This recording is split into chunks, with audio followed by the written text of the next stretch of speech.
citizens are concerned. We have issues on both sides. But our discussion tonight is to bring the community together with our law enforcement officials. Now, these panelists, and our U.S. Congresswoman is here, they're here in good faith.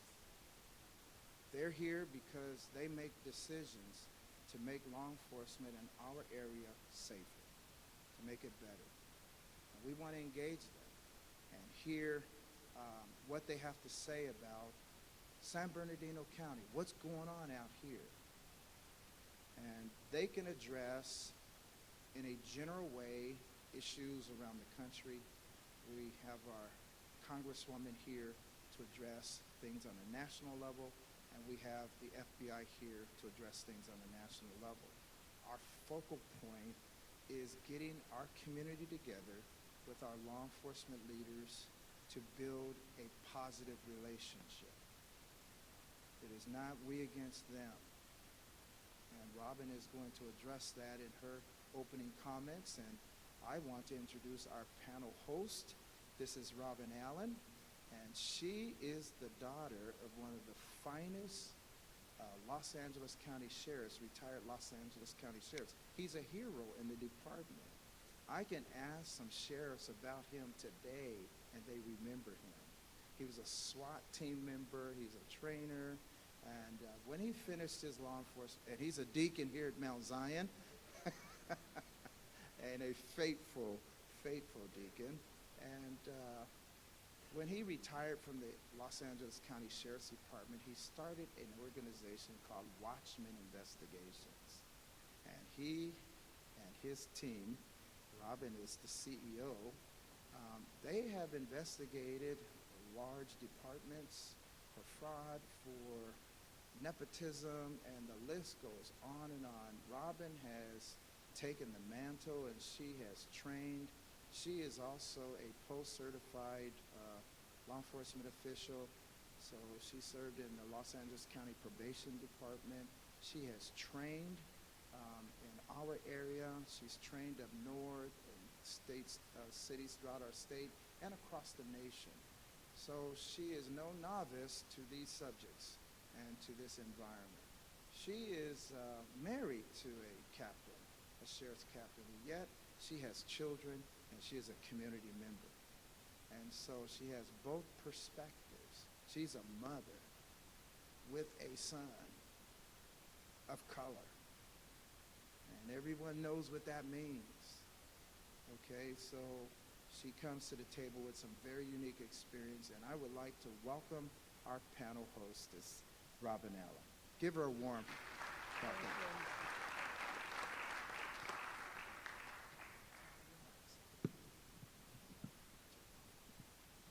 Thank you. Am I able? Okay, great. So thank you so much for being here. It's so important for the community to be able to have dialogue with law enforcement in this capacity.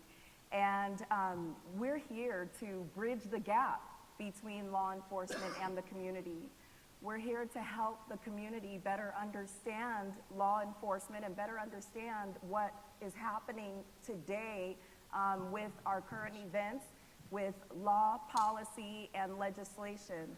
So we will take a look at all of those things today, and I just want to thank also our esteemed panelists for being available to the community today to have this transparent dialogue.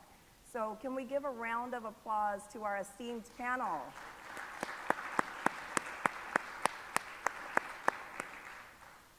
What I'd like to do at this time is have each panelist, and we'll start closest to me with Chief Goodman, and we'll work our way down the line.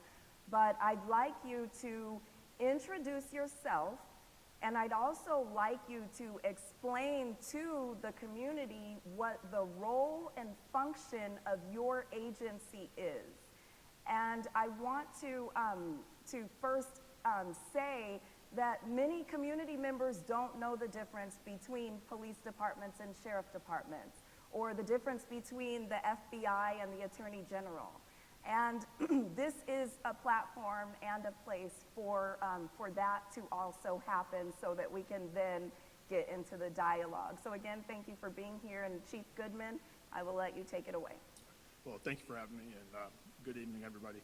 My name is Darren Goodman. I'm the Chief of Police for the City of San Bernardino. I'm fairly new. I've been there for about 7 months. My career in law enforcement actually started back in 1991 with the San Bernardino County Sheriff's Department, where I served 27 years. After that, I moved on and was fortunate enough to get a job at the City of Upland as their police chief, where I served 4 years.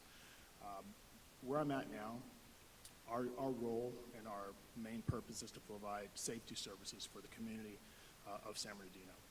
It's a municipal department that has approximately 285 sworn officers, and our role is to provide patrol services, community services, and a myriad of other services to suppress crime, educate the community, and provide overall better quality of life. The structure that makes our city different than, say, the county is that we're only responsible for the square miles of the city. If investigations go outside the city, of course we can pursue those, but our general duties don't take us outside the city.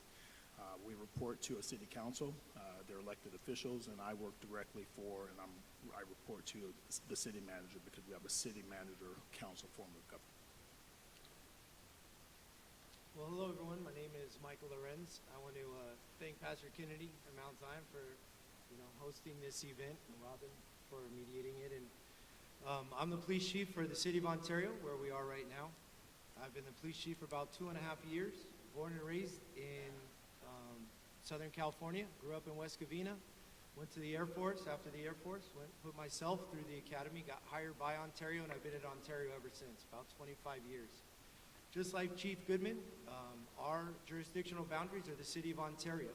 We do have federal task forces, we have local task forces, as well as part of state task forces that we run out of the Ontario Police Department. So that provides a better service for the citizens here, and it's an honor to be here. Thank you, and thank you, Pastor Kennedy. Thank you, Robin. My name is John Aids. I'm one of the 2 assistant sheriffs for the Sheriff's Department. I'm here representing the sheriff tonight, who wishes he could be here. Unfortunately, he's in Washington, D.C. The Sheriff's Department is, well, I'll start out with me, I guess. I joined the Army straight out of high school. I did 8 years as a military police officer, and then I came straight to the Sheriff's Department after that. I've been here 21 years. Like I said, I'm an assistant sheriff. The structure of the Sheriff's Department is the sheriff is an elected official. That makes the Sheriff's Department a little bit different than a municipal police department, in that the sheriff is an elected position and works side by side with the Board of Supervisors. So we have a little different structure. We police or provide law enforcement service to the entire county of San Bernardino. We also have some contract cities where we provide contract law enforcement. There are 14 of those. We have 8 county stations where we provide law enforcement services to the county areas, the unincorporated county areas.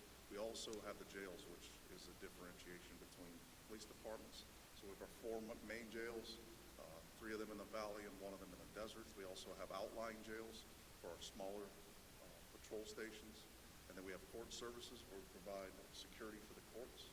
We have an aviation division where we do some search and rescue. We have all those things in between, providing that law enforcement service to the county of San Bernardino.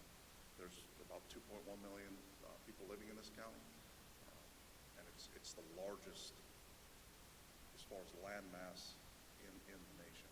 So there's a lot of moving parts, a lot of transportation issues, a lot of things we do.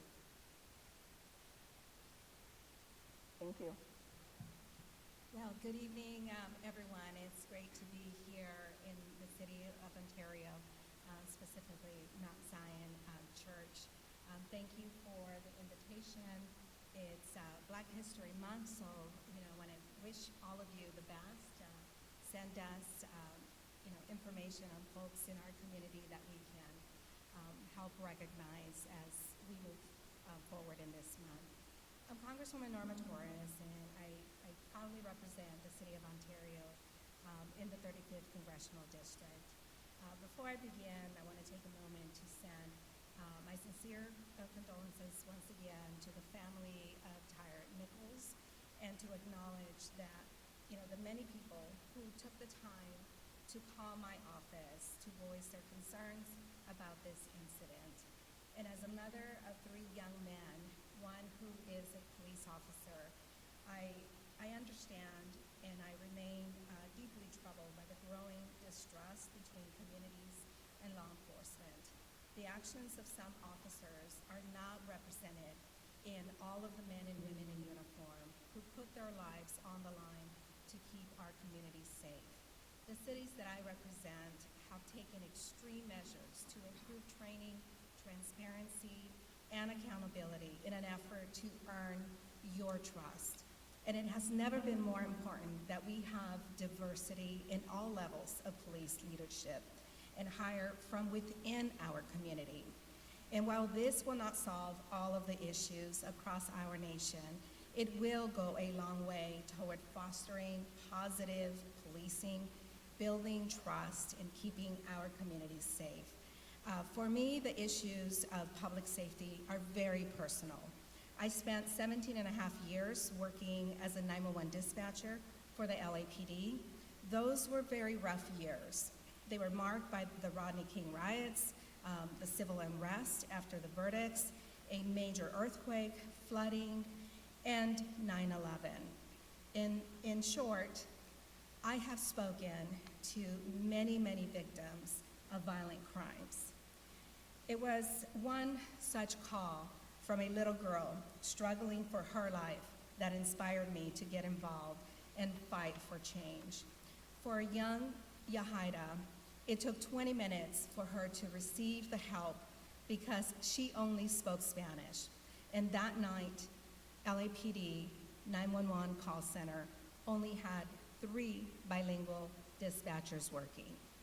While I wasn't able to help save that little girl, I was able to make change in the LAPD, in its policies, and to ensure that cases like hers would be responded to properly.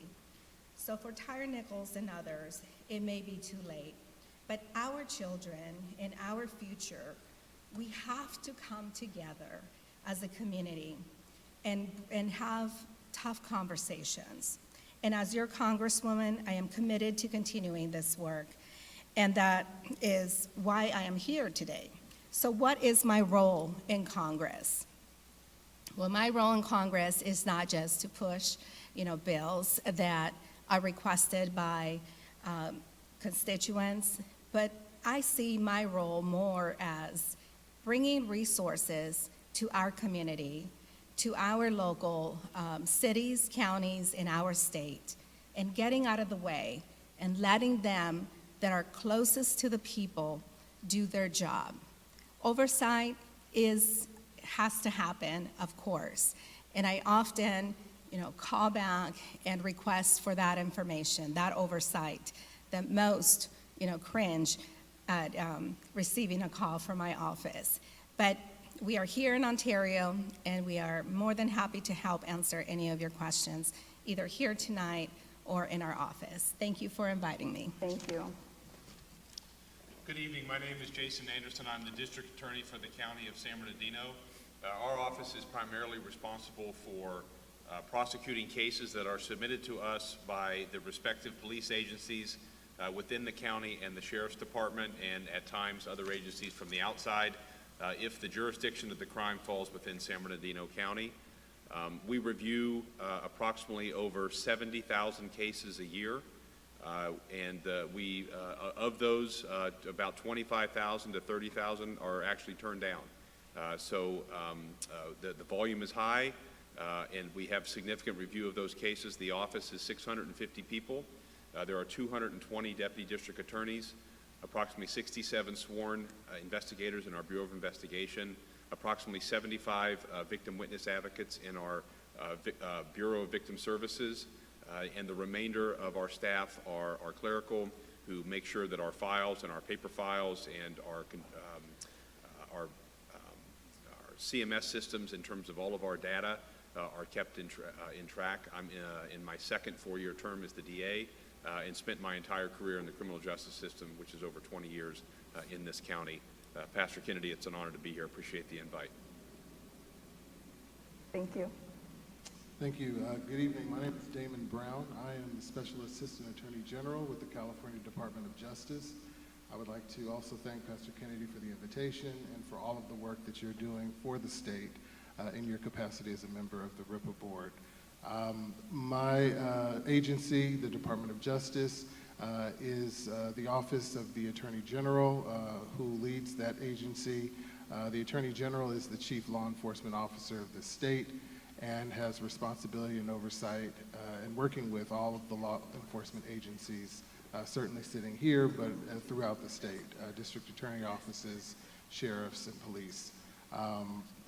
Within the scope of the Department of Justice covers a broad variety of subject areas related to this particular forum tonight.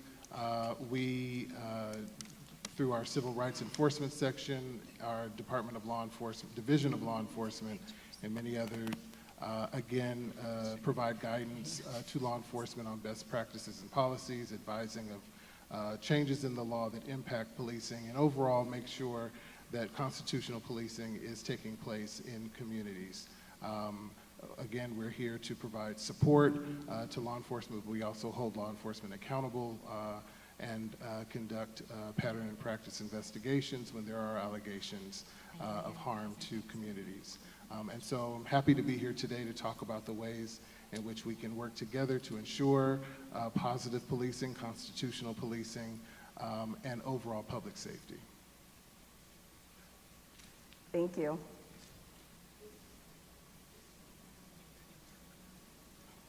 Okay, go ahead. Hi, my name is Sean Hayworth. I'm a assistant special agent in charge of the FBI here in Riverside, San Bernardino counties. My background is I've been working most of my 18-year career in California, between San Diego, Los Angeles, and Riverside, with some time spent overseas in Santo Domingo working at our overseas mission over there. As far as our role here, I know it might be strange trying to figure out where does the FBI fit in all of this. So we obviously are the investigative arm of the U.S. Department of Justice. So what we're looking is for specific federal crimes. But we also have the ability to work, and we do work very strongly in either task force or liaison components with all of our local law enforcement. And those are the task forces that deal with crimes against children, cyber task force, fraud task force, organized crime task forces, as well as and violent crime. So we have it is important for the Bureau to have a good, strong relationship with your local police. We get thousands and thousands of tips every day that are not necessarily federal tips, so we need to work with our locals to make sure every report that we receive gets out to the right place. The FBI priorities, I'm sure most of you who watch TV and whatnot realize there's a counterterrorism mission where we have to stop all terrorist attacks, a foreign counterintelligence mission, a cyber mission. But really, like, what I deal specifically with is our criminal mission.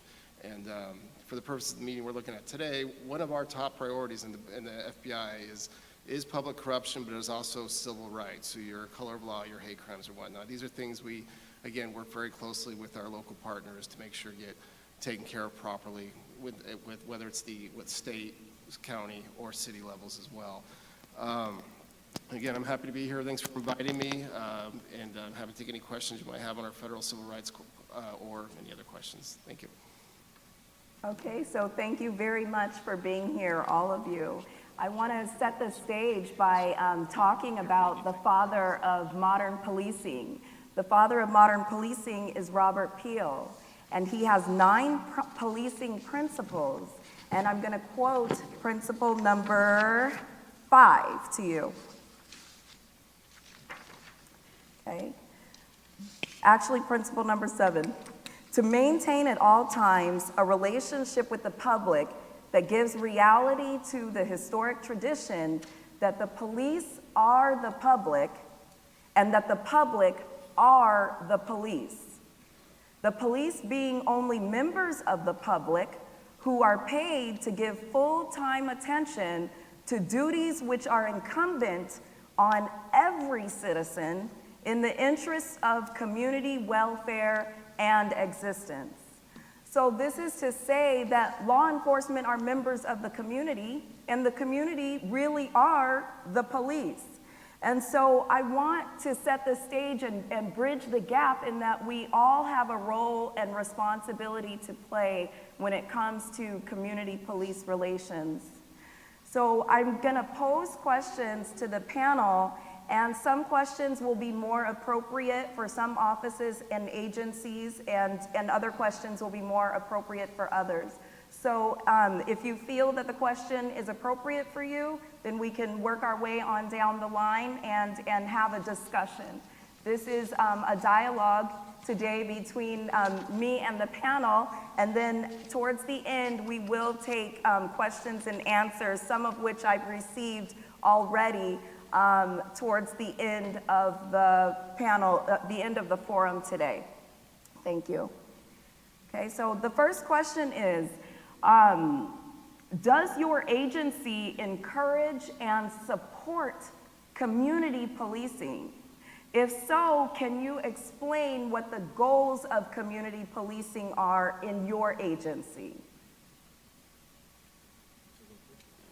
I guess this is the seat where you get all the questions first. Not necessarily.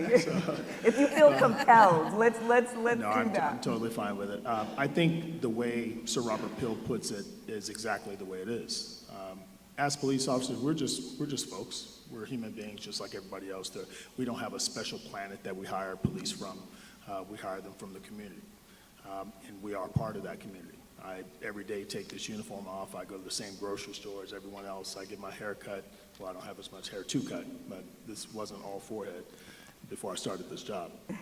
And what we do, though, is we try to create opportunities in my organization to engage the community, and that's deliberate. It's expected of our officers. You know, we host community events, community forums like this on a regular basis in each of our districts. We have pop-up events like Coffee with a Cop. We do other pop-up events where we go to schools and we will hand out backpacks. We'll partner with some of the nonprofits in our community, some of the community groups, some of the churches in our community. Every opportunity we can to meet people, greet people, and have dialogues like this when there's not something wrong. And that's the main goal. The main goal is to get to know me, get to know my officers when it's not stress, when there's not a problem, when someone's not being arrested. And by doing that, I think it helps us all maintain credibility, because then when that critical incident does occur, we're not meeting for the first time, and there's a relationship established and perhaps an element of trust that's been established where when I tell my community members that this is what happened, they trust and believe that is so because they know me. I'd like to echo Chief Goodman's, what he was talking about. In the city of Ontario, we're a very diverse community in which our department is also very diverse. It's important that we are made up of our communities as well. Our officers, I would say the majority of them live within probably 20 to 30 minutes of the city. They shop in the city, they enjoy the meals, they attend events at the arena, and it is important that our city understands that we want to partner with them. We used to have a term called community-oriented policing. We decided to change that term to community engagement team, because we don't want our community just to believe that we're just policing them. They want to know that we're engaging them to change the lifestyles of people that live here in the city. Just like Chief Goodman, we have Coffee with a Cop. We do Shop with the Cop during the holidays where the officers adopt families and we take them shopping. But we also open our doors at the police department. We have an open house where we take everybody through the department. We show them the different resources that the city has at their disposal. We have a Citizens Academy.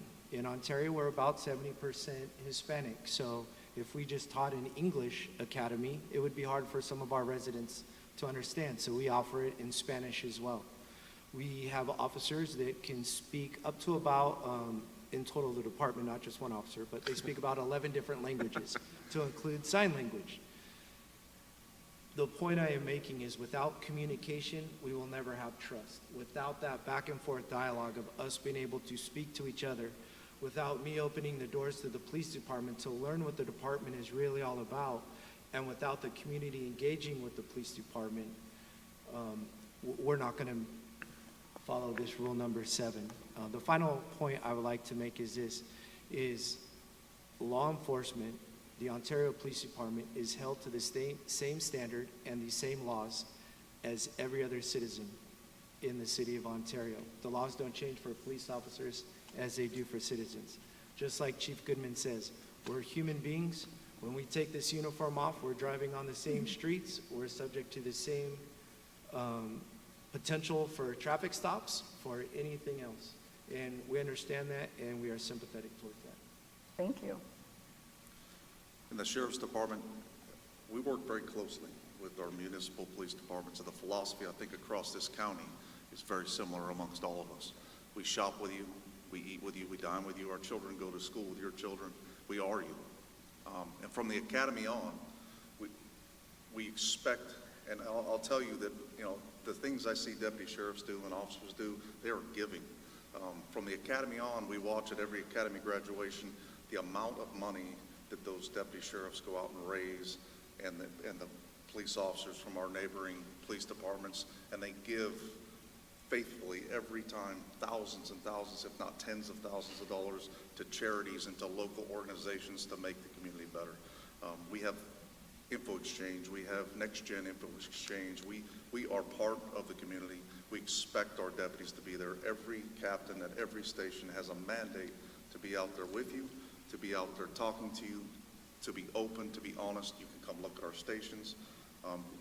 Without you, we don't exist. There's no reason for us. And we are part of the same community that you come from. And we believe in that wholeheartedly, and we are here to work with you in making the community safer. We want to go to school safely. We want to travel safely. We want to live in peace and harmony the best that we can. So we absolutely believe in that concept. Thank you, Assistant Sheriff, for saying that we are you, okay? Because that does validate that the police are the public and the public are the police. How can the public dial into some of these events that we're talking about, Coffee with the Cop, the citizens' councils and commissions? How can the public access the police department and feel welcome? What avenues do you have to do that? I'm speaking to the three of you. So I know we're all on social media, every avenue, because, you know, I don't do social media very well, but everybody else does. So we put all these things out. We want everyone to see it. If you stop by, we do it. Every medium that we can think of, we have it out there. Our deputies are out there talking about it. Our captains are putting it out on their social media. So we across the board are trying to advertise these on every platform that folks are looking at. So we really want you to come. We want attendance. We want to talk to you. So. Right, and I think that the community should engage more, you know, on social media, because that is, you know, where society has moved. And I think we all need to hear that you are accessible, and that the events and the citizens councils and commissions and, you know, all of the events are available.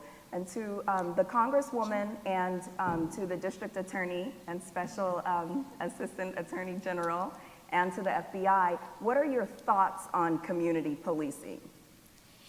Yes, and thank you for giving us the opportunity to also weigh in on this issue. I think, you know, the question is to maintain at all times a relationship with the public. What it is really saying is a relationship is a two-way street. It's not just them reaching out to us as citizens of a community. It's not just them telling us, here's a meeting that we have organized for you to come and have coffee with us. It is also our responsibility as residents of these communities to reach out to them when it's good and when it's bad, and when we just have a question, to attend those events that they put on so that we learn about recent laws or recent changes or crime that is happening around our community so that we can solve those crimes together. I think what they forgot to mention is the National Night Out that they host, every single one of them hosts every first Tuesday in August. The National Night Out is a date night. It's a date night for them and you, the community, all of us. And it is a way, once again, they bring out, all of the equipment that they have. They want you to familiarize yourselves with their equipment, with their officers, with their canines, so that you are not surprised when you see something happening in your community. You know where this may be coming from. Taking advantage of those opportunities, I think it's so important for our police departments, and I want to continue to encourage them we have to grow our police officers from our communities. That means in high crime areas, I live in the city of Pomona, and we have a lot of crime. Creating a program for young students to participate in. My husband talks about the DAPS program, and I'm probably dating him, but that was a program that LAPD had in the 70s when he was a young child. And the officers would come out and take them and have barbecues with them in the community, in their neighborhood. The first time a child sees an officer should not be when they're arresting them or their parents. It is so important for us to feel comfortable around them. And I know that the uniform is a bit intimidating. That's why during those social hours is really the best time for us to meet them in a more friendlier environment. Thank you. Well, the DA's office obviously would support any measures by the police agencies and the Sheriff's Department in terms of community policing and, as Chief Lorenz said, engaging, because the key of communication, we believe, is the trick to reducing recidivism. And there's a fallacy to think that police agencies and district attorneys' offices are rooting for crime to go up. If we could all put ourselves out of business, we'd all probably be pretty rich individuals in a different industry, honestly, right? That's the goal. And so the outreach to try to reduce crime and to limit the contacts that individuals have with the justice system is the goal. Because we know that those touches, even in small ways, can change the future of somebody's life. And we would rather have that future be bright as opposed to have a ding on it in terms of what we're talking about. Our office has been a little bit more creative in terms of we obviously are not every day out on the street. My colleagues are in court. But we started two programs that I felt mimicked sort of the engagement aspect that these officers are talking about. We started a community commission in which 3 years ago we started meeting with 18 members of the community that were selected by each of the supervisors, where I would meet with them quarterly. And it was me sitting down with them, and pretty much we would do it at least a half a day and sometimes 3/4 of the day, where I would allow the members to select the agenda and would talk to them about how the criminal justice system responds to the agendas. We spent a lot of time talking, obviously, in the last couple of years about use of force in terms of the laws changed in California. It's very interesting. We've talked a lot about the discovery responsibilities that a district attorney's office has. If we know there's an officer who has done something that would impact their moral turpitude, that we have an obligation to tell people in the court system about that. And the agencies have an obligation to tell us about that. The latest thing that we've done, and I think it's a really good touch for community involvement in terms of engagement, is we developed a curriculum that we're now into the second year of teaching in the high schools, teaching kids about their civil liberties. We're talking to them about the Fourth Amendment, the Sixth Amendment, the Eighth Amendment, the 14th Amendment. We're telling kids what are the rules when law enforcement or school officials at a public school are engaging you in a way that you feel as if your liberty is being deprived or your possessory interest in your stuff is being invaded. Why is that happening? And we're teaching that to students, and it's been really cool to see the students interact with that, and even the teachers be very involved in not knowing exactly how it works. And it goes back, Robin, to what we're talking about. The more you can explain the process to individuals, then I think it makes it better for the community as a whole to understand what everybody involved is doing.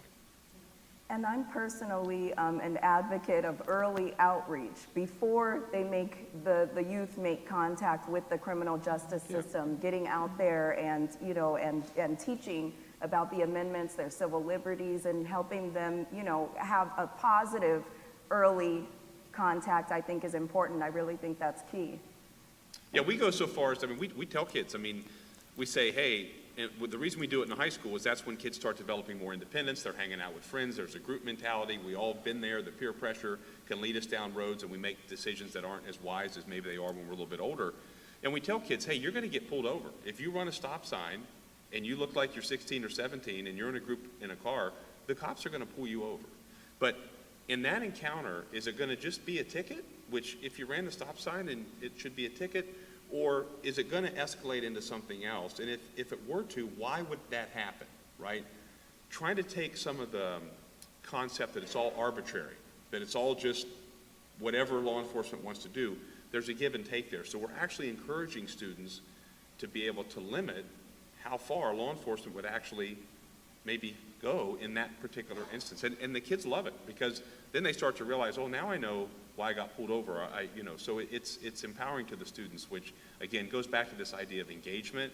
And as you say, at that young age, to trigger that interest in the process, it may lead to more young people actually wanting to work in this process, right? Whether it be as a congressperson, whether it be as somebody who works in the court system or law enforcement, or somebody who is a defense attorney who wants to go out and challenge these notions of all this stuff. That's really what the hook is for us. Thank you. Thank you. And Special Assistant, do you have any comments? Or FBI, Sean, do you have any comments? I'll just say that all of the comments that were made are really important. The Department of Justice makes a necessary part of any reforms that are implemented, that we implement, that community policing be part of that. We really see community policing and policing in general as a collaborative effort where stakeholders, and you as members of the community are stakeholders, will collaborate with your local law enforcement as they develop policies for how they will engage in policing in those communities. If that is a collaborative effort, that community members are empowered to come forward and to be part of these conversations and these dialogues so that crime prevention can really be strengthened. I know we talk a lot about what happens in the course of, law enforcement encounters with people once crimes have been committed, but also looking at ways to prevent crime from occurring in communities where police and stakeholders work together to protect these communities. So as much engagement and interaction as possible at all stages is something that really would be the hallmark of community policing from our perspective. Thank you. So the FBI here in Los Angeles, we have a very aggressive outreach program. So we appreciate all the events that the sheriffs and the local PD put on. We try to make to all of them. Diversity is one of our core values as well. We take that with us to go out to different schools to not only educate them, but obviously recruit them as well. As we want to make sure we have a diverse population. We want to show that this is the various jobs and things, and the American, you have a chance to work with us and work with the locals. And so it's an opportunity we have to our outreach. We may not be out there like the locals, community policing, but we try to get out to their events, and we appreciate their efforts. Thank you. Thank you. And I want to talk a little bit more about the FBI outreach too, if we can get some more time for that. So let's move on to law, policy, and legislation. I want to talk a little bit more about the RIPA board, Attorney General. I heard you mention the RIPA board. Can we talk a little bit about that and let the community in on what that is? Sure. So we say the phrase RIPA for short. It stands for the Racial Identity Profile Act, and that was a legislation that was passed in 2016, which requires law enforcement to collect data on every stop an encounter that they have with the public and the community, and to take down information that relates to that stop so that we can track whether in fact these stops are the result of people being profiled because of what they look like and who they are. And the RIPA board is a statewide board made up of people who are nominated to the board by the governor, by the attorney general, by others, who are members of the public, members of law enforcement that come together to talk about ways in which we can continue to help reduce the racial profiling that we know exists in policing. And so that is a collaborative effort between the public and law enforcement. Pastor Kennedy is a member of the RIPA board and certainly provides invaluable input on the policies that will come forth by way of recommendations to reduce the number of stops that we see. California is the only state in the country that collects this data, and it is an invaluable resource in crafting and informing legislation going forward that will help, again, ensure better policing, transparency with the communities that they serve, and that this data, and that the decisions that are being made are actually informed by data. A lot of times, you know, we certainly want to avoid, while we give credence to a lot of anecdotal data because people's real experiences are simply that they are lived experiences, but we want the numbers to reflect how we move forward to be used to inform those decisions. And so it's a very useful tool. The report comes out every January. We just issued the report which chronicles the data from 2021, and that information can be found on our website. And so we'll continue to do this work for the life of the legislation and hope that it ends up having a real impact in reducing the number of times individuals may be stopped other than for law enforcement purposes. Thank you. This question, I'm going to start with the Congresswoman. What laws impacting criminal justice is your office currently interested in? Well, last year, the 117th Congress, as you know, passed the George Floyd bill. We passed it to the Senate. However, I guess I need to give you a little background on what the Congress looked like in the 117th Congress. Democrats were the majority in the House of Representatives, by at best 4 members and at worst 2 members, meaning that sometimes we had vacancies. So given that, how close we were to a 50-50 majority, we were still able to pass the George Floyd policing bill. In the Senate is split 50-50. When I think of public safety, I think of it as a nonpartisan issue. And I think of it from that perspective because 17 and a half years working as a 911 dispatcher, nobody ever called and said, I'm a Republican, I need an ambulance, or I'm a Democrat, I need a police officer. People need services. Public safety is public safety. They need services. And it should not be, you know, a political football that it has turned into. Unfortunately, the Senate was not able to pass the bill and to deliver it to the president. So there it sat. In this 118th Congress, they have a 2-member majority, and we have a deficit on the Democrat side, you know, by 5 members. So we are hoping that they will begin to introduce the bill on their side with the changes that they will make, and then send it over to our side, where we hope we can work in a bipartisan way to get the bill delivered to the president. From a federal perspective, remember that there are local laws, there are state laws, and there are federal laws. What we are looking for in a federal law is uniformity, you know, across the U.S. for training for officers. The piece that I was most concerned about and interested in was a piece that would begin a process of creating a, you know, the list of bad cops, because a bad cop in the city of Ontario should not be hired in the city of Montclair, because a bad cop is a bad cop. So, you know, this is, haven't seen this problem here as we see it so often in other states.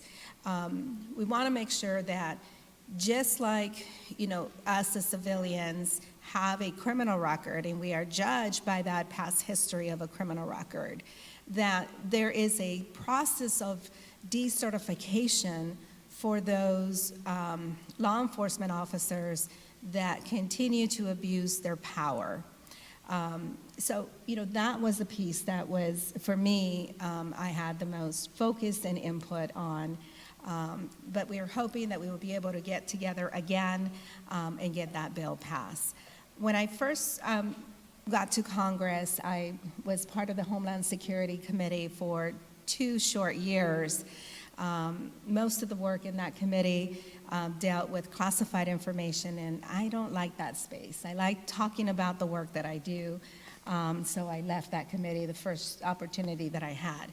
But while I was on that committee, we did pass a bill to allow for a grant that the FBI would offer to localities for identifying and targeting sensitive areas that could be subject to terrorism attacks. I know from representing you that that sends a lot of red flags for our community. The Muslim side of my district said, we have concerns. We don't want to be, the targets of the FBI in this community. So what we did was we invited the FBI to a town hall, and it was actually a roundtable discussion with faith groups around the district, and we were able to, work out a solution on the concerns that our community had. I think that is the only way for us to begin to develop the trust that we need and to try to perfect, if not perfect legislation, make it better, easier for them to enforce and easier for our constituents to understand in order for us to be able to abide by those laws that are written. Thank you. Okay, anyone else interested or supporting current legislation, or how has that legislation impacted your department or agency? Any, go ahead. Well, we deal with it, obviously, in the DA's office, we have to follow the law. I mean, we're an executive, a constitutionally required executive under the Constitution of California. And so we're always interested in any type of public safety laws that impact, whether it be the elements of crimes, the reduction of punishment or the increase in punishment. And then obviously, we have a number of bills that come down that sometimes change the definition of crimes the way we used to think of them, and then we have to react to what individuals would do who previously been convicted of those crimes, and now do they have an avenue in court to reduce their sentence. One of the ones that passed recently was 1437 in California that redefined in many ways the definition of murder, and it was retroactive. And so we are dealing with cases that are over 30 years old, trying to figure out under the new definition of murder if those cases stay in terms of the situation that they're in terms of are they still considered murder? Is it considered something less? And then is that person eligible for resentencing? So that obviously affects everybody, and it also affects members of the community when they realize that in terms of elements being changed and sometimes being lessened, that we have to let the public know that this is a significant change that could impact public safety in the community. So our office is always keenly aware of that, and we do our best to, obviously we monitor the laws, and some of the ones that we support, that we will lobby for through different organizations. And then there's other ones that we feel that at times it may be, laws may, while the intent may be there to have a better impact, oftentimes it takes more time to talk to the subject matter experts, and then that law can be changed a little bit to where it's not going to have a great impact, a negative impact on the community as we think it would. So, yeah, we're always very involved in that process. Okay, so in that vein, I want to talk about, and if we can answer this question in as simple and as brief a way as possible, how do we take an idea from idea to law that is enacted? So we have an idea that we want a law changed. How do we actually, what is the process? Well, I mean, locally, and the Congresswoman is going to understand jump in if I make some procedural errors here, which I may. But, you know, current events are always going to drive what the law would be. And then you're going to have people that are interested in seeing change, and they're going to approach a lawmaker and propose a bill. And then once that happens, it's going to have to go through different committees to be vetted to see if it even gets to the point where lawmakers can vote on it, right? And I'll give you two examples. Obviously, with the fentanyl crisis that we're experiencing in the nation and in the Inland Empire, unfortunately, there have been a number of attempts to try to strengthen certain areas of laws that impact drug use and distribution of drugs. And so law enforcement groups have approached lawmakers to try to get some change there. And then, of course, parent groups are very concerned about what it's doing. And so from an educational standpoint, if kids getting exposed to fentanyl at a younger age than their parents would hope they would ever be encountered with drugs.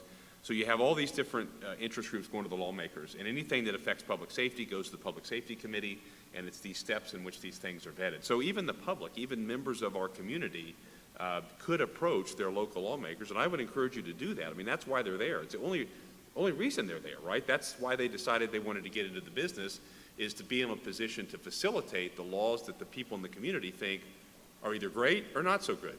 So approach them and do that, and it does take some effort, but if you join with other like-minded individuals and you can keep that interest and synergy going, then your local lawmakers will listen. So it's a tough process, but it certainly ultimately is driven by the people.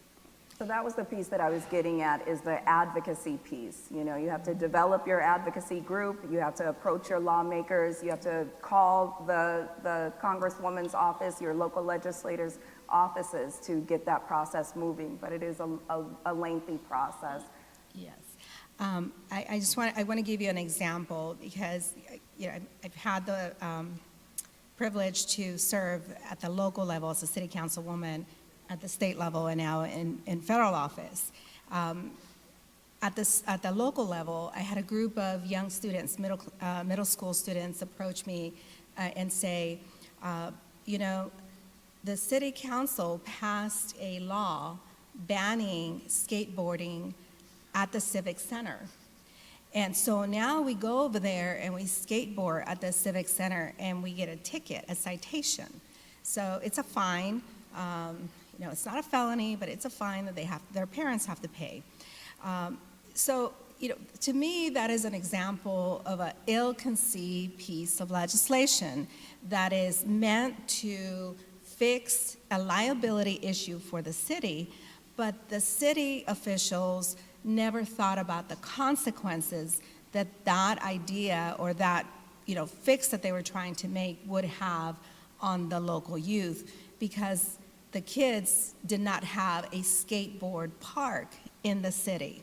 So, first of all, my opinion, the city should have built a skate park before passing that law. So we built a skate park. The kids, were able to design it, and the law stayed on the books.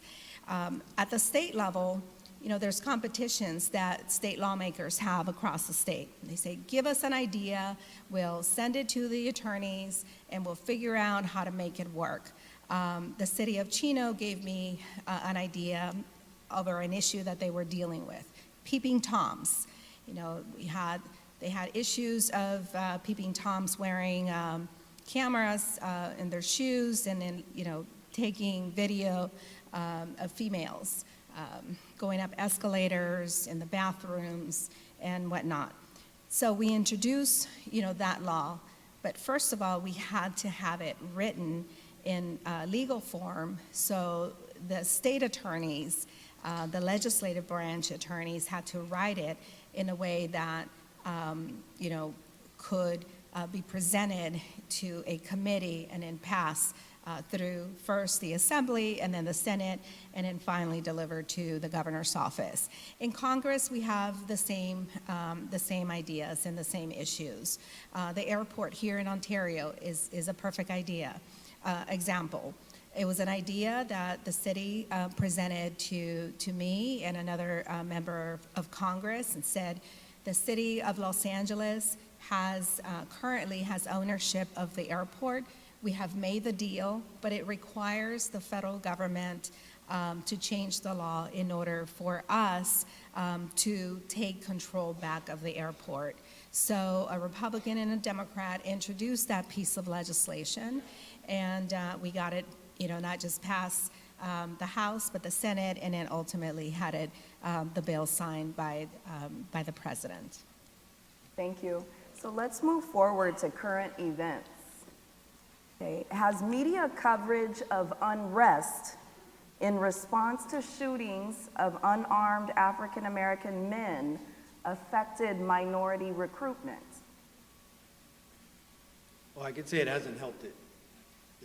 We definitely struggle with it, and it doesn't just matter if it's minority recruitment or it's really anyone. It used to be we could get 500 to 700 people that would come in for a test because they wanted a job that is something different every single day, and they could serve their communities. Well, because of the lens of law enforcement in this point in time, it isn't favorable to be a police officer. And this is something where this police forum, the diversity of our organizations, our recruitment and education will change that as well. I don't know that we can pinpoint it to just the shootings of anyone, whether it's African American or not. I think it's the overall perception of law enforcement and the perception that a lot of African Americans, people who look like me, have of law enforcement historically. It goes deeper than just any incident. Every incident just brings up those feelings, brings up those historical views. And when we talk about trying to recruit, we've historically had difficulty recruiting, and the numbers stay the same year after year after year. Every agency probably is hovering around 5 or 6% because that's usually where we land.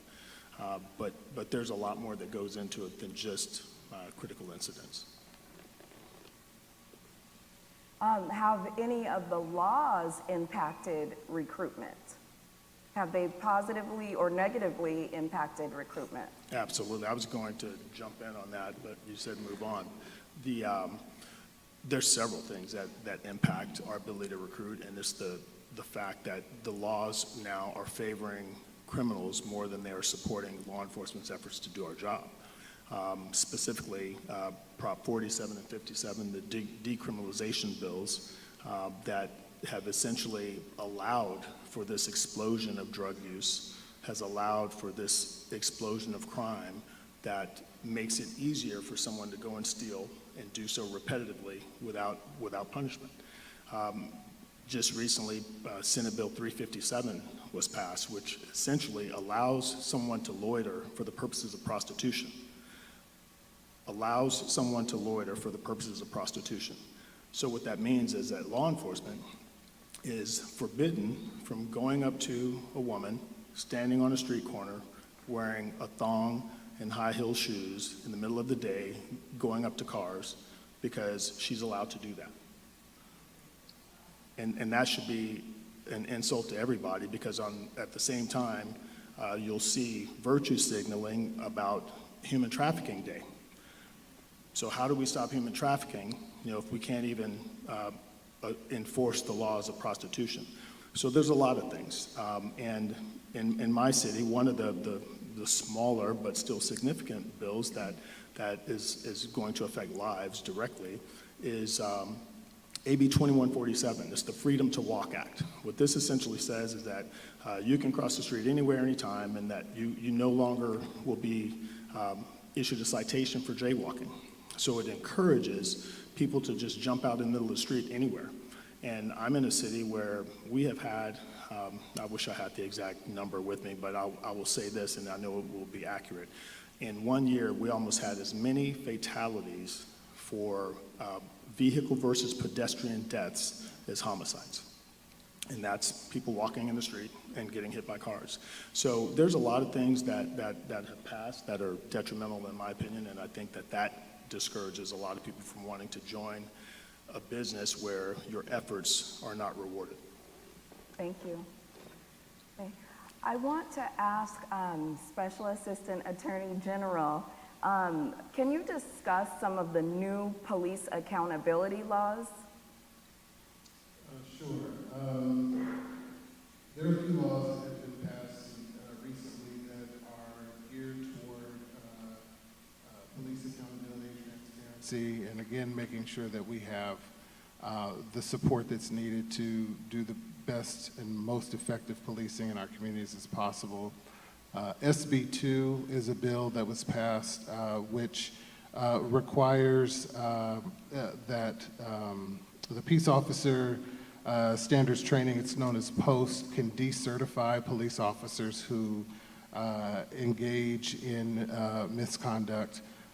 Prior to this bill being passed, there wasn't a decertification process, and so this puts in place that process so that those officers, I think that Congresswoman Torres had referenced, that there is some accountability for them for engaging in that kind of misconduct.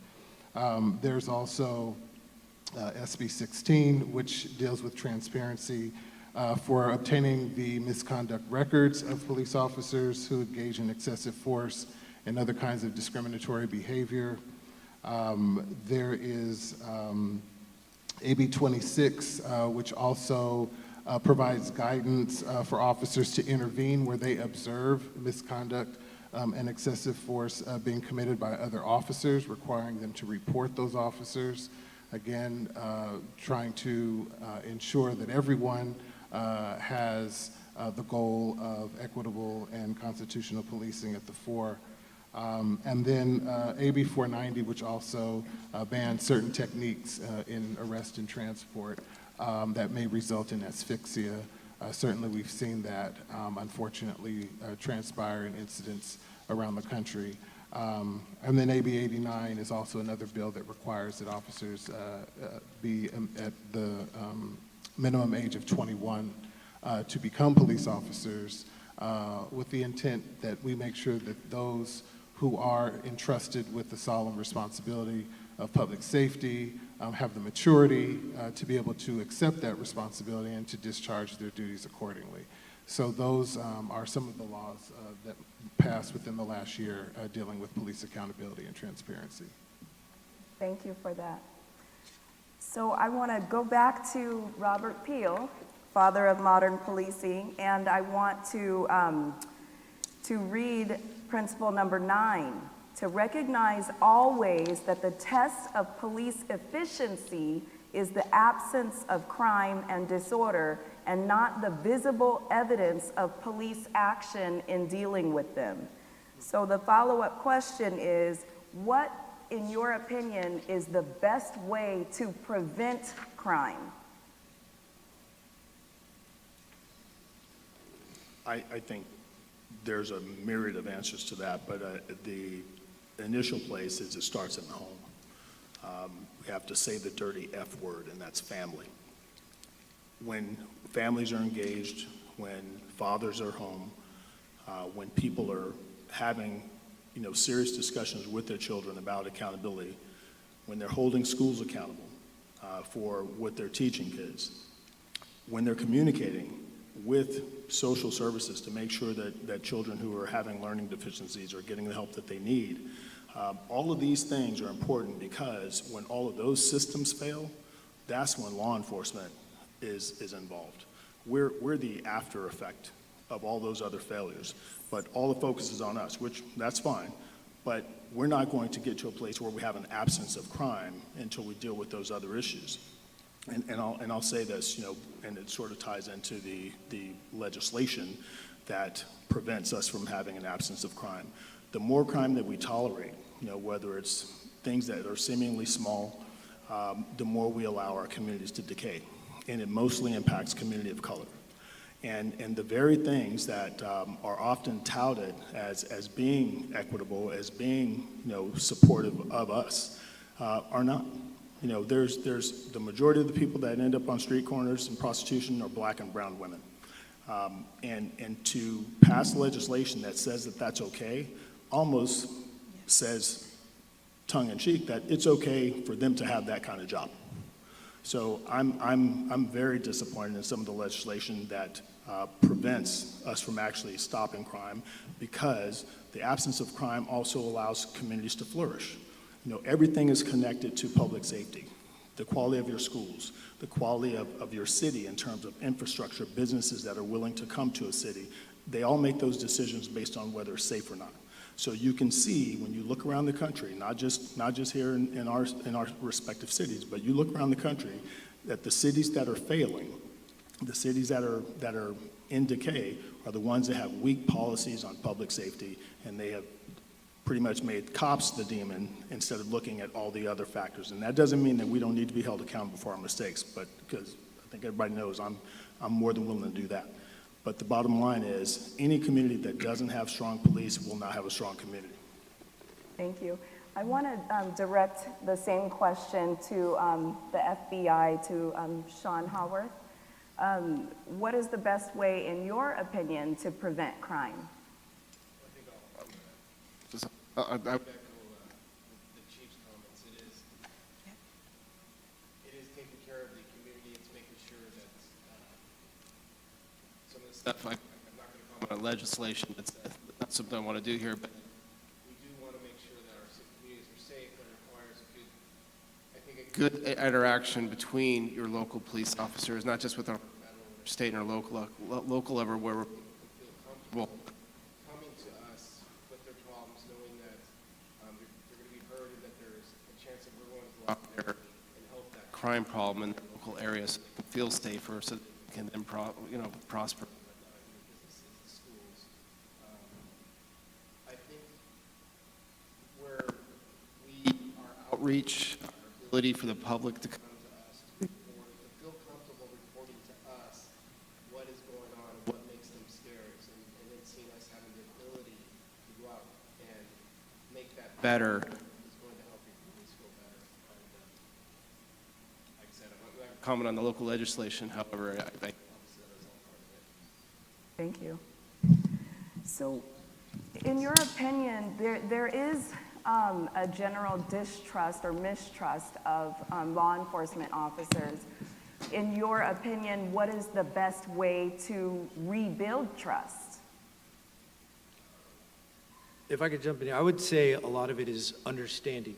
And I'll say that within my own police department. If we don't understand the people who are wearing the uniform, how are the citizens able to understand us? An example would be some cultural awareness training that we've done. And I have 4 officers that are sitting here. I have Corporal Bill Lee, Officer Thomas Cho, Detective Salisbury, and Corporal Knighton. I don't have the same experience as them. They grew up differently than I did. They have different experiences than I do. How can I teach my department about Black cultural awareness or Asian cultural awareness? They can, and they have. And that's what we've been implementing. We have to look inside before we can even start policing outside. Once our department has a better understanding of who's side by side with them, we're able to police our communities better. Just like Chief Goodman said, when he drives home, he is still a Black man driving home on the California streets. My family may not celebrate Christmas the same way as Detective Salisbury's. But if I have an understanding of why his family celebrates that way, or why if I go to Officer Cho's residence, it's disrespectful to wear my shoes as I walk in there because I need to investigate a crime. Once you establish where those barriers are, you will know how to defeat those barriers. But if you are already disrespecting somebody and their culture, they're not going to have any want to listen to you or to believe that you're there to help them. So I think really the first start of it is that understanding aspect of where we all come from. And at the end of the day, we are human beings. And in law enforcement, we see people sometimes at their worst. They make decisions, and sometimes it may be a poor decision that we're there to address, but it doesn't mean they're bad people. And we have to have that understanding when we're dealing with them about that is the point in their life. We're not the judge, jury, and the executioners. We're there to enforce laws, and that's where we need to keep it. Robin, I think one of the things that it's important for communities to understand when you're talking about the idea that there is distrust, and a general distrust as it was characterized, that certainly is always going to exist in any communities, in any discipline, in any profession. that we deal with. There's a very big misperception that every contact between law enforcement and individual is initiated by law enforcement. The vast majority of contacts of law enforcement with individuals is initiated by other private individuals who are calling the police. It's the bottom line. There's no data that will change what I just said. There are certainly traffic stops. There is enforcement on the street. And when that occurs, there's a basis for why law enforcement is having contact with an individual in that regard. That's what the law controls. There's got to be some level of reasonable suspicion there. It's not arbitrary. But the vast majority of the reason that we get cases in the DA's office, 70,000 submitted to us, is because a member of the community where the defendant or the suspect resides is being victimized by a member of their community, and they're calling the police, right? And so it's just the numbers indicate that I think it's actually the opposite. I think the reason people are calling the police is they don't distrust the police. They expect them to provide a service that's required under the Constitution and the social contract that we have in communities, in every community, that there's a balance between what we as private individuals would expect from other private individuals to treat us a certain way, and when that standard goes below and it puts us at risk for harm, then we call the police. So, you know, I think that there's not as much distrust as some may think when you realize what initiates most police contact with every individual is another individual who's calling the police. If that hopefully that makes sense, right?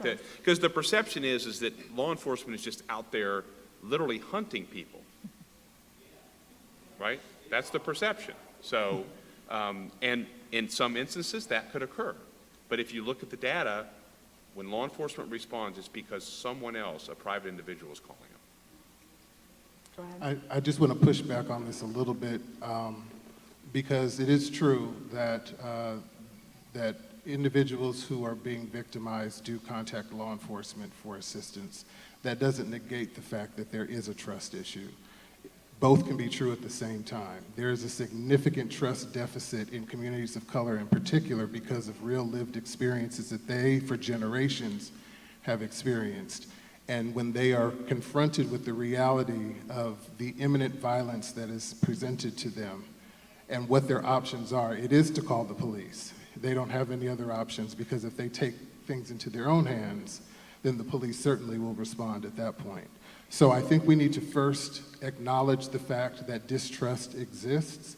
That has to be internally acknowledged by law enforcement, and then from that point going forward, a genuine effort to build trust and to show good faith that we all are trying to create safe communities in which we live and reside, and what we can do together to continue to build upon that trust. Absolutely. Good. Are there any panelists that disagree with what the Special Assistant Attorney General has just said? No, absolutely not. I opened with that. The fact that we have, as African Americans, historical issues, and those issues are related to things that happened in the past and things that continue to happen that drudge up those images of the past. And the only thing I would add to it is that, you know, while that is true, and he eloquently said two things can be true at the same time, well, here's another thing that's true. It's not as bad as the media perpetuates. You know, his office, the DOJ, did a report last year that showed that we had 54 million contacts. 54 million contacts where a police officer was engaging a citizen, whether they called us or whether we initiated it, and only 2% of those resulted in the use of force. 2% out of 54 million. But if you just listen to the media and the way they hype it, you would think that we're out there, as someone shouted, hunting people and beating up people and shooting people every day. And that's just not the truth. And I think that while we screw up, for sure we screw up, and I think we wouldn't be here if we weren't committed to doing better. We wouldn't subject ourselves to whatever it is you want to say if we weren't truly in it to be better. But the reality is that we're not going to be perfect, but that's the expectation. The expectation of law enforcement is that we go out there every day, whether we're chasing someone through an alley, whether someone's, you know, presenting a threat to us, or whether we're having any conflict, we're supposed to get it right every single time. And that's a high burden, you know, when we're talking about under stress, when we're talking about, you know, the young people, you know, the average age of officers is like in their 20s and 30s when they're in their prime. So what other industry is expected to bat 100% average? The medical field that we all trust, that none of us go to without signing a waiver saying that we can't sue and we have no rebuttal. They kill 250,000 people a year by accident. By accident. It's well documented, you can Google it. 250,000 people a year, the medical field kills by accident. Now, each year, every year, and it's been consistent no matter how much the media hype is, we're averaging under 1,200. Now, in most of those encounters are encounters that were justified, where the officer was facing imminent threat or protecting someone else from imminent threat. So, I didn't hear. No, we're gonna take questions from the questions that are written on the note cards. Anyway, I'll answer any question you have, but the point I'm getting at is that it's definitely true. We need to build trust, but part of building trust is by dealing with the emotions, with the historical issues, with the things that are real. You know, experience is real. You know, I have some lived experiences, and that's what brought me to law enforcement. I wanted to be a representative of people who look like me. I wanted people to be able to feel comfortable, and those idiots in Memphis just messed that up. You know, and so the bottom line is we have to do better, but part of doing better is we have to also keep things factual and not allow it to be so pervasively wrong that people think that we're out doing things every day that we're not. So there you heard it, we have to do better, and we appreciate that. So in the interest of time, I want to respect the fact that we do have some questions from the audience, and I want to move over to those questions. Okay. How can we enhance police accountability? I believe we did touch on that a bit, but can we reiterate the answer? How can we enhance police accountability? So I think we're headed that way. We heard about SB2, we heard about 1421. There are laws in this state in particular that are opening the doors. And I'll tell you, our agencies, and I know that their agencies are the same, we move swiftly.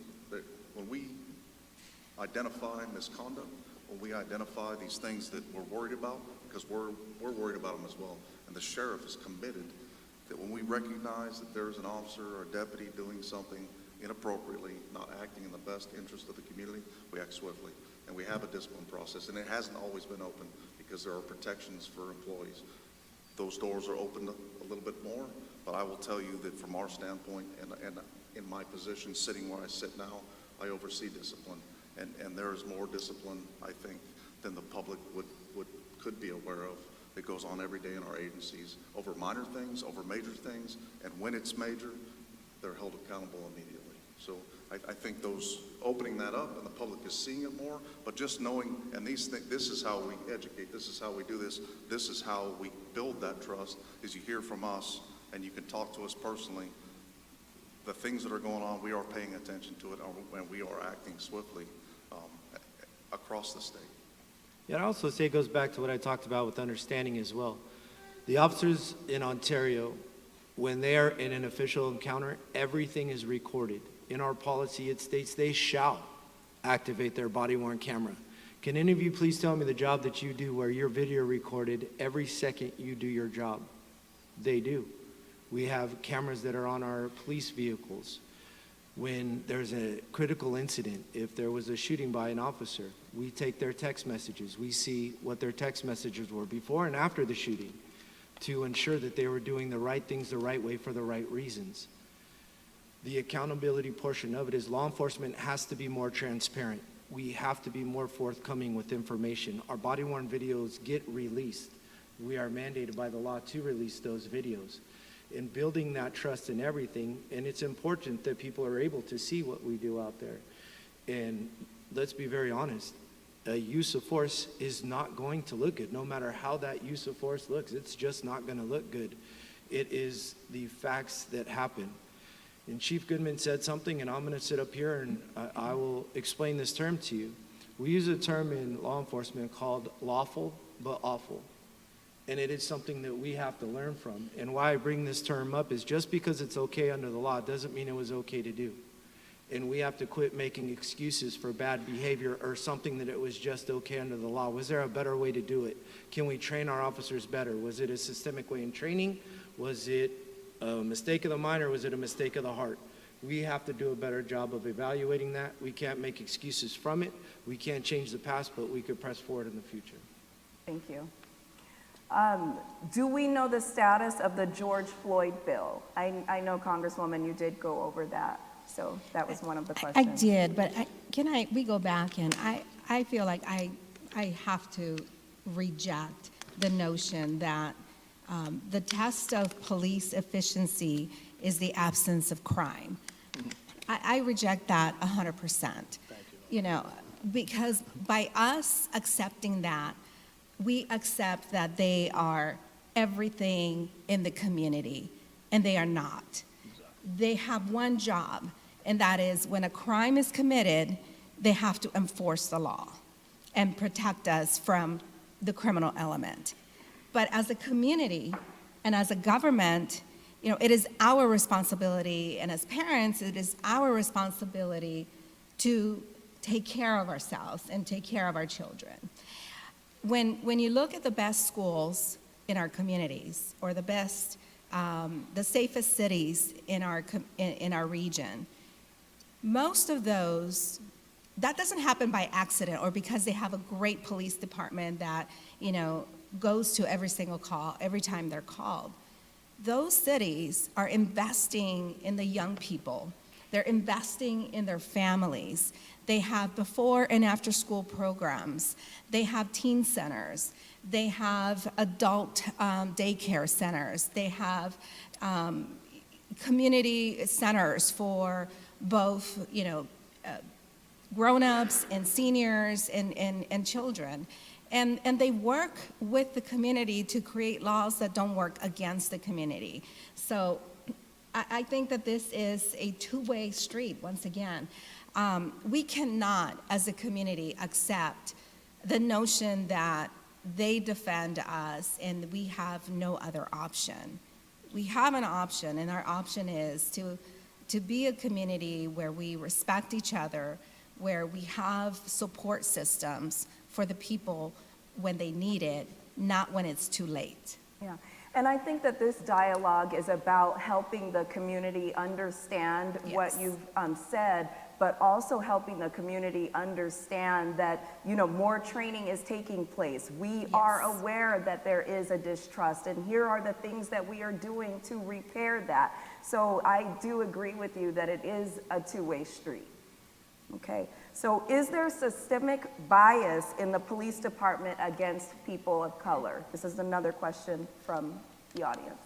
Is there systemic bias against people of color in the police departments? To say it's, am I on? Am I on? I can't tell my mic's on. Okay, yes.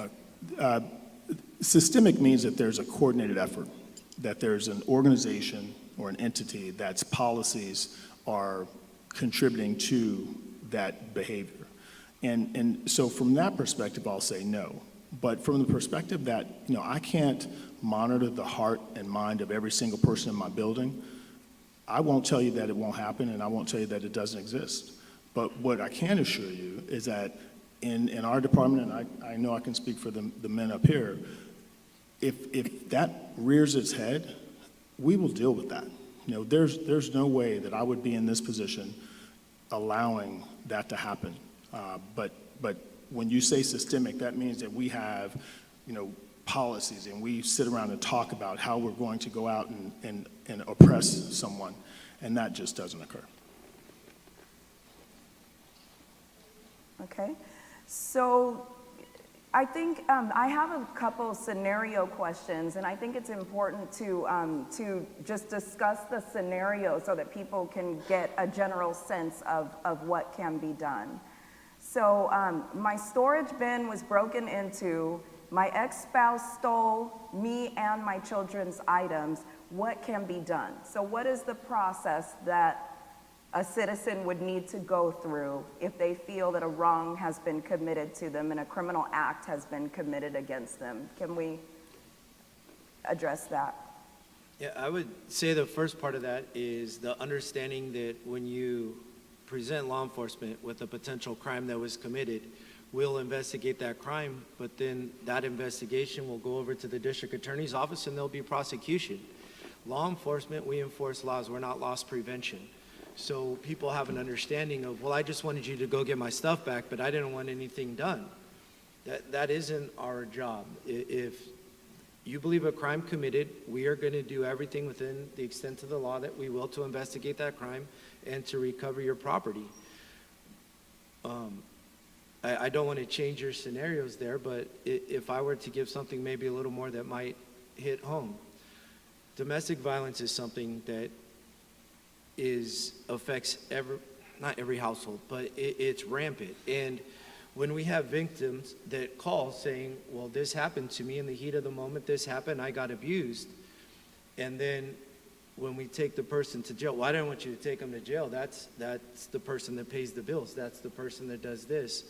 We don't have a choice by the law as law enforcement. The state of California mandates that in that situation we have to take somebody to jail. There is no judgment. If it happened, we have to enforce that law.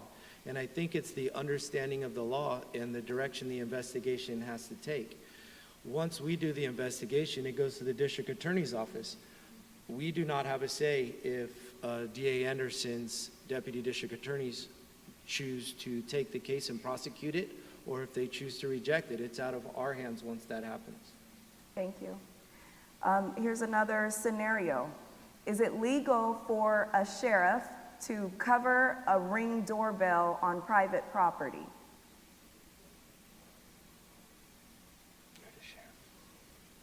That's a good question.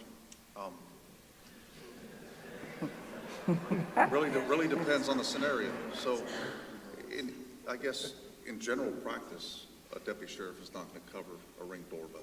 Now, if they're responding to a crime where there's a threat of violence, where they may be injured, they may cover the doorbell for their own safety. In the old days, when there were no Ring doorbells, we stood off to the side, we stayed out of view, we tried to assess what was going on in the residence, so we'd listen and we'd wait. Now there's cameras everywhere.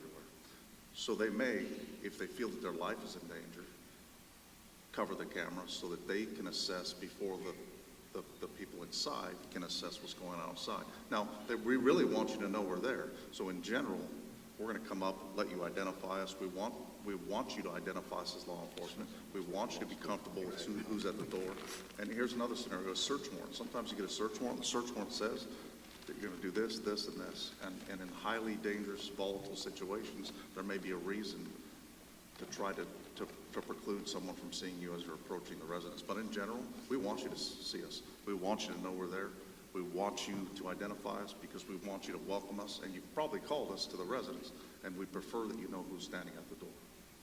Hopefully that answers the question. Thank you. And here's the final question. How does the current events around our country affect you as a police officer or state or government official? I can say from our perspective, because a lot of the work that we do is affirmative work, it obviously informs a lot of what we do, and hearing from the public is a large driver of that work. And so when things happen, we respond. We try to take affirmative action before things can get to a certain place where there are problems. I know we talked earlier about building trust. One of the ways in which AB 1506 came into being was the fact that there was a mistrust of the police investigating themselves when unarmed individuals are shot and killed by the police. And so from that, from those incidents and from the feedback that the public provided, this legislation came forward where now the Attorney General's office will do an independent investigation of any unarmed officer-involved shooting of an unarmed incident that results in death. And so I think that is one of the ways in which we're responsive to what's happening in real time. Even though government can be slow, the aim is to be responsive to the times, to see what's going on, to think critically about the root causes for the things that we see every day that play out in our lives in neighborhoods all over the place, and to make sure that we're proposing solutions that will actually yield the results that will impact people's lives positively. Yeah, and I think from the legal standpoint, Mr. Brown puts it very well. Incidents like what happened in Memphis, what happened in Minnesota, and what you see in the media that drives the public conversation ultimately drives policy. That's a good thing. That is a very, very good thing. Even post George Floyd, on the federal level, they're still dealing with policy related to an incident which I think everybody on this panel condemned. And I think what happened to Tyree in Memphis, everybody on this panel condemned. So it drives policy. I think it also is an opportunity to give leaders in public safety and even lawmakers the ability to point out when things are wrong. You point out when things are wrong. It's what Chief Goodman was talking about earlier. Sometimes, obviously, communities have a better voice and are able to express it in a more eloquent way, and that's what we listen to. But if you listen quietly, I think everybody in San Bernardino County condemned what they saw in the videotape in Memphis, and it wasn't slow. It was quick. Not that there's anything that should be of any value to any of us, but in terms of pointing out what's wrong gives us all proper boundaries to recognize what is good and then what can be changed. So, Thank you. I just want to thank all of you panelists for being here. I'm punctual as a former law enforcement person. So we will conclude the panel now, but the discussion, this is a difficult conversation that needs to continue, and everything cannot be solved in just one session of a community police forum. And so I just encourage you, I encourage everyone to stay engaged, stay involved, keep advocating, get on the social media, reach out to your local law enforcement, reach out to your elected officials and your legislators because they work on your behalf. And these are public officials, and we appreciate all of your service. So,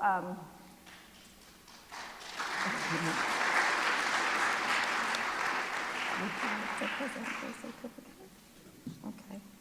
So, Congresswoman, thank you so much for providing certificates for each of our panelists. Absolutely. So, this is for you, Chief Goodman. Thank you. Thank you. This is for you, Chief Loren. Thank And I you. think there's people watching on Zoom Assistant also, Sheriff so Hayes. thanks to all of those for participating. Thank you, District Attorney Anderson. thank you very much. Thank you, Congresswoman. Appreciate that. Look forward to seeing you on the 13th, too. That'll be nice. Thank you, Special Assistant Attorney General Brown. And thank you so much, FBI Special Agent Sean Howard. Thank you. And Pastor Kennedy, thank you for your vision and your continued service to the community, and for your desire to have a fourth session of change from the inside out in local policing. So here is.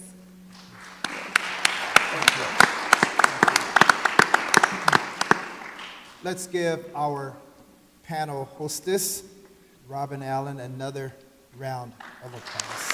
Thank you so much.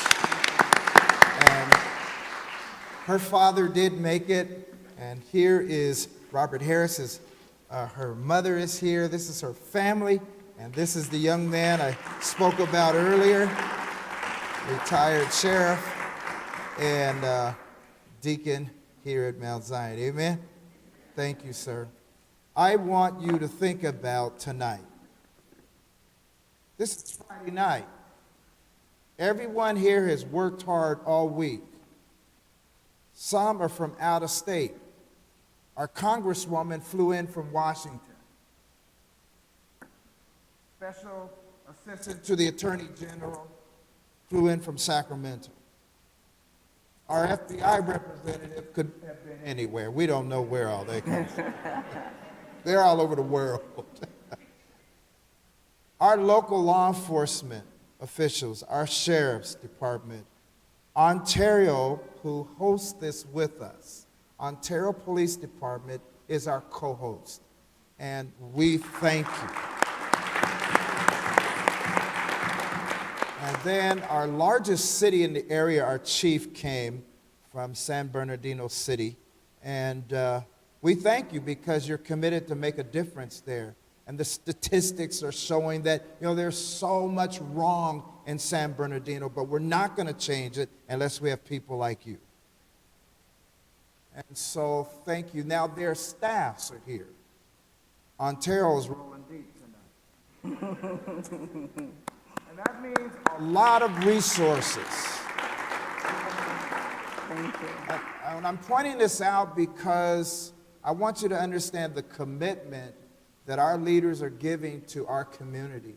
It costs money for them to be here and for them to bring their staff with them. And so let's give them another warm applause. And Robin, you're absolutely right. We're not going to solve all the world's problems here tonight. But we will walk away with better understanding. Some of us are not happy because we didn't hear what we wanted to hear. Some of us are upset because I didn't blast this panel and tell them how bad they are and all the bad things their people have done and beat them up for what happened in Memphis. Some of you are really upset that I didn't come to the stage and do that. That's not the point of our panel. That's not why we're here. We're not here to beat them up.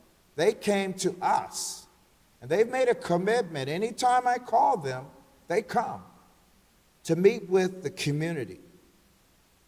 And there are several leaders who hide behind their desk and hide in their warm, comfortable offices. And they'll make excuses. The congresswoman said, well, I'm in D.C., but I'll be there, Pastor. It's easy to make excuses. And so thank you for your commitment to be here and make our community better. It's not perfect. Let me tell you, can I just help you with something? You cannot point out one perfect organization in this country. And if you could point it out and you join it, you just corrupted it. You won't find perfect churches. You won't find perfect pastors. You could beat me up for all the bad stuff that pastors have done, the sex crimes and the stealing money and all the bad things. But you can also say, Pastor, I know most pastors in this country pastor a church under 100 people, and they work a second job to try to make things better. And that's in every organization. We do have problems. Can I just be preachy right now? Because the Bible says we have a sin problem. We got issues. And so until we come together and try to be decent human beings, everybody's not going to be a Christian in here, but we are all humans, and we're all people, and we're all in this community, and we're neighbors, and we're to be good neighbors with one another. And that's what this forum is all about. And so, again, I want to thank each one of you for showing up. And there are numerous people online. I don't have the final count of how many are online viewing this panel discussion, but we certainly want to acknowledge all those who are online tonight. The last thing is I want to give you one of the oldest prayers known to human history. It's an old prayer, and it's a Jewish prayer. It comes out of the Jewish tradition. And as we prepare to close, I want to give you this prayer because God told the priest, you pray over the people. And God didn't give them an option to pray over just the good people. He said, I want you to pray over the people. And I want you to invoke my name and bless the people. And that's what I want to do for you tonight. I want to do that for our law enforcement officials and for you as our community. The Lord bless you and keep you. The Lord make his face to shine upon you and be gracious unto you. The Lord lift up his countenance upon you and give you peace. That is the final blessing. Have a wonderful evening. Be nice to someone as you leave tonight. Oh, wait. I knew there was something else. Because former agent in charge for Los Angeles, she was our panelist in the past, Viviette Morgan, she would always take this opportunity to recruit for the FBI. And she had no shame in her game.